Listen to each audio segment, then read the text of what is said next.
Hello दोस्तों, नमस्कार। मेरा नाम विवेक है और आपको मेरे चैनल पे मिलती हैं स्टडी एग्ज़ाम बुक रिव्यू से संबंधित जानकारी और मैथ, रीजनिंग और general awareness, social issue and self improvement से संबंधित क्लासें।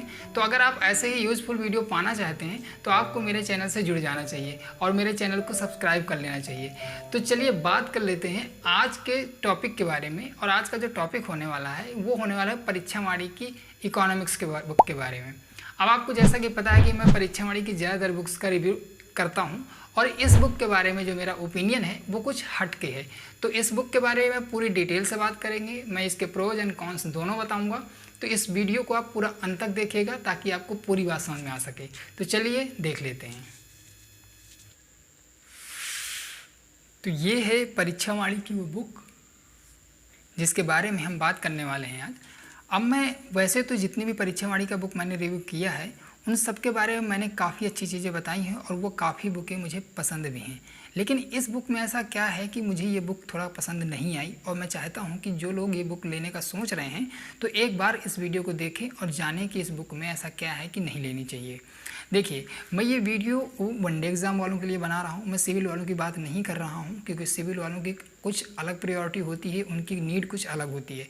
वनडे एग्ज़ाम वाले अगर परीक्षावाणी की बुक लेने के बारे में सोच रहे हैं तो उन्हें ये बुक नहीं लेनी चाहिए। उसके कई सारे रीज़न है, कई सारे फैक्टर हैं, मैं उन पर बात करूँगा। पहली बात तो देखिए, इसके प्राइस की जहाँ बात करूँ तो 260 रुपये की, यानी ये 200 रुपये आपको कम से कम पड़ेगी। ठीक है। और रही बात जैसे कि जितने भी वनडे एग्ज़ाम्स होते हैं उनमें इकोनॉमिक्स का जो पोर्शन होता है वो बहुत ही सीमित होता है। उनमें जो चैप्टर से क्वेश्चंस आते हैं वो बहुत ही सीमित होते हैं।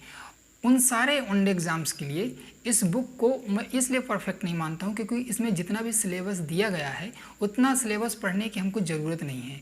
और मैं नहीं चाहता कि वनडे एग्ज़ाम के लिए आप इस बुक को बेवजह पढ़ें और अपना टाइम कंज्यूम करें। क्योंकि दूसरी बात ये है कि इस बुक में इतनी सारी चीज़ें दी गई हैं जो इररिलेवेंट हैं वनडे एग्ज़ाम के लिए। दूसरी बात, जो डेटा होता है वो इतना सारा डेटा दिया गया है जो डेटा कभी वनडे एग्ज़ाम में आता ही नहीं है, इतना सारा। दूसरी बात, आप इस बुक को जब भी लेंगे तो एक साल के बाद, क्योंकि इकोनॉमिक्स के बारे में आप जितना जानते हैं तो आपको पता होगा कि किसी भी एग्ज़ाम्स में जो होता है लेटेस्ट डेटा आता है। और इकोनॉमिक्स क्योंकि हर साल बजट आता है, हर साल चीज़ें चेंज होती हैं, तो आप कोई भी बुक ले लेंगे तो आपका जो डेटा है वो तुरंत पुराना हो जाएगा और उसमें करंट अफेयर्स से रिलेटेड चीज़ें ज़्यादा आती हैं। तो आपको वनडे एग्ज़ाम के लिए ये बुक लेने की ज़रूरत नहीं है। अगर आपके पास लूसेंट है तो लूसेंट में जितना भी इकोनॉमिक्स से दी गई है, जितनी भी अर्थव्यवस्था दी गई है वो किसी भी वनडे एग्ज़ाम्स के लिए सफिशेंट है बेसिक्स के लिए। और बाकी जो चीज़ें हैं वो करंट अफेयर से रिलेटेड आती हैं तो आपको करंट अफेयर से तैयार करना चाहिए। तो देखिए, मैं इसमें वैसे भी बता देता हूँ, इसमें काफ़ी सारी चीज़ें जो दी गई हैं उनकी ज़रूरत नहीं है। देखिए, भारत में आर्थिक नियोजन जो कि लूसेंट में आपको मिल ही जाता है। मानव में समावेशी विकास, जितनी ज़रूरत है वनडे एग्ज़ाम में उतना मिल जाता है। ये जो क्षेत्र है, प्राथमिक क्षेत्र, द्वितीयक क्षेत्र और तृतीयक क्षेत्र, यानी कृषि, उद्योग और सेवा क्षेत्र, ये भी लूसेंट में दिए गए हैं सीमित में, जितना हमें चाहिए होता है और जितना वनडे एग्ज़ाम्स में आता है। मुद्रा एवं बैंकिंग से रिलेटेड भी चीज़ें दी गई हैं। राजकोषीय घटनाक्रम, लोक वित्त, इससे जो रिलेटेड है वो बजट आदि के क्वेश्चंस आते हैं जो कि करंट अफेयर से रिलेटेड होते हैं, जो कि इसमें हर साल डेटा चेंज होता है। तो आप अब हर साल तो बुक ले नहीं सकते ये वाली, क्योंकि हर साल बुक लेना बेवकूफ़ी होगी। क्योंकि आप डेटा आर्थिकी पढ़ सकते हैं, मैंने मैगजीन्स का, उसकी लिंक मैं डिस्क्रिप्शन में दे दूंगा, आप वहाँ से चेक कर सकते हैं, वो वाला वीडियो देख सकते हैं। मैंने आर्थिकी वाला वीडियो डाला था, तो आप उसको अगर पर ईयर ले लेते हैं, वो एक 70-80 रुपये की मैगजीन आती है, आप उसको ले सकते हैं। वो लेटेस्ट डेटा रहती है तो वो पढ़ सकते हैं, तो उससे आपका इकोनॉमिक्स काफ़ी कवर हो जाएगा। बाकी इसमें जो चीज़ें हैं वो काफ़ी ज़्यादा इररिलेवेंट है, कोई मतलब नहीं है उनका। बहुत सारी चीज़ें इसमें, देखिए कितना सारा डेटा है। जो इसमें डेटा दिया गया है जनसंख्या का, यानी सेंसस का, वो डेटा आपको हर बुक में मिल जाएगा, आपको लूसेंट में भी मिल जाएगा। बाकी जो कि कृषि से संबंधित डेटा है वो लेटेस्ट ही होता है। जो उद्योग से संबंधित है, जो मिनरल से संबंधित डेटा वो भी लेटेस्ट ही चाहिए होता है। तो काफ़ी सारी ऐसी चीज़ें हैं जो आपको लेटेस्ट ही चाहिए होता है, जो कि इसमें नहीं मिल पाता, वो हर साल चेंज हो जाता है और आपकी बुक पुरानी हो जाती है।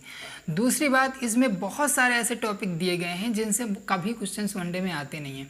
मैंने एक बुक का रिव्यू और किया है, मैं स्क्रीनशॉट उसका लगा दे रहा हूँ, उसको आप वो वाला वीडियो देख लीजिएगा।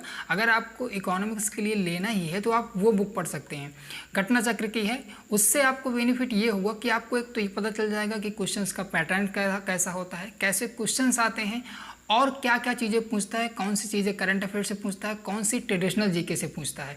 तो आपको ये पता चल जाएगा कि स्टैटिक जीके में हमें कौन सा पोर्शन पढ़ना है और हमें करंट अफेयर से क्या तैयार करना है इकोनॉमिक्स में। ये चीज़ें एक्सपीरियंस से आती हैं। जब आप चीज़ों को बार बार पढ़ेंगे या प्रीवियस ईयर के क्वेश्चन सॉल्व करेंगे तो उसमें घटना चक्र में, क्योंकि प्रीवियस ईयर के क्वेश्चन पेपर हैं, मैं घटना चक्र की बुक को इसलिए ज़्यादा प्रेफरेंस देता हूँ क्योंकि उसमें आपको तीनों चीज़ें कवर हो जाती हैं। एक तो आपका जो सब्जेक्ट है वो कवर हो जाता है, दूसरा ये कि आपको प्रीवियस ईयर के क्वेश्चंस मिल जाते हैं जितने भी एग्जाम होते हैं, तो उनसे आपको आइडिया लग जाता है कि क्वेश्चन कैसे आता है, कैसे पूछता है, उसका पॉइंट ऑफ व्यू क्या रहता है और कौन से टॉपिक से आते हैं। ये सब चीज़ें आपकी क्लियर हो जाती हैं। तो इसीलिए मैं आपको कहता हूँ ज़्यादा से ज़्यादा प्रैक्टिस पर ध्यान दीजिए और ज़्यादा से ज़्यादा आप प्रीवियस ईयर के क्वेश्चन सॉल्व करने की कोशिश करिए, आप जिस भी एग्ज़ाम्स की तैयारी कर रहे हैं। फॉर एग्जांपल अगर आप लेखपाल की कल तैयारी करते हैं या लेखपाल का एग्ज़ाम देते हैं तो आप प्रीवियस ईयर के क्वेश्चन पेपर अगर लगाएंगे या उनको सॉल्व करेंगे तो आपको आइडिया लगेगा कि कैसे क्वेश्चन पूछता है और हमें कहाँ कहाँ से पढ़ने की ज़रूरत है। इसीलिए इस बुक के बारे में जो बताने का मेरा पर्पज़ था वो यही था, क्योंकि इसमें बहुत सारी ऐसी चीज़ें दी गई, बहुत सारी ऐसी चीज़ें दी गई जो कभी पढ़ने की ज़रूरत ही नहीं है। मैं ऐसा नहीं कहता हूँ कि ज्ञान कभी बेकार जाता है या व्यर्थ जाता है, लेकिन क्योंकि आपको प्रोफेसर या पीएचडी नहीं करनी है, आपको एक वनडे एग्ज़ाम निकालना है। वनडे एग्ज़ाम्स के लिए आपको इतनी इकोनॉमिक्स पढ़ने की ज़रूरत नहीं है, आप कोई अर्थशास्त्री नहीं बनने जा रहे हैं, ठीक है। तो इसलिए मेरा मानना है कि आपको ये बुक नहीं लेनी चाहिए वनडे एग्ज़ाम्स के लिए। सिविल वालों की बात अलग है, मैं उनकी बात नहीं कर रहा हूँ। वनडे एग्ज़ाम्स के लिए आपको लूसेंट सफिशेंट है और इकोनॉमिक्स के पीछे आप बिल्कुल मत भागिए कि लूसेंट है, क्योंकि मुझे किसी ने कहा, मैंने पूछा कि यार मैं इकोनॉमिक्स कैसे तैयार करूं, तो जो भी मेरे सीनियर्स थे उन्होंने कहा कि परीक्षा वाली ले लो। तो उनके कहने पे मैंने ले तो ली, लेकिन मेरे लिए ये उतनी वर्थ साबित नहीं हुई क्योंकि इसमें टाइम ज़्यादा लगता है, आउटपुट उतना निकलता नहीं है। तो मेरा कहने का मतलब यही है कि अगर आप इकोनॉमिक्स के पीछे भाग रहे हैं तो मत भागिए, आप सिर्फ लूसेंट से पढ़ लीजिए, करंट अफेयर से पढ़ लीजिए, और क्योंकि करंट अफेयर रिलेटेड चीज़ें आती हैं। दूसरी बात, जो मैंने रिव्यू किया था एक मैगजीन का आर्थिकी जो हर साल की आती है, उसमें सब कुछ रहता है इकोनॉमिक्स से रिलेटेड, तो वो मैगजीन्स आप पढ़ लीजिए। इससे आपका इकोनॉमिक कवर हो जाएगा। इससे बाहर आपको स्टैटिक जीके में बहुत ज़्यादा पढ़ने की ज़रूरत नहीं है, क्योंकि इस इकोनॉमी के पोर्शन में स्टैटिक जीके से बहुत ही कम आता है, नॉर्मल चीज़ें आती हैं जो कि सभी को पता रहती हैं और लूसेंट में वो दिए रहता है। तो इस बुक के बारे में जो मेरा ओपिनियन रहा वो मुझे जो बताना था मैं बता चुका हूँ। मेरे द्वारा दी गई जानकारी आपको कैसी लगी, ये वीडियो आपको पसंद आया तो लाइक कर दीजिएगा और चैनल को सब्सक्राइब कर दीजिएगा, और पूरा वीडियो देखने के लिए आपका धन्यवाद।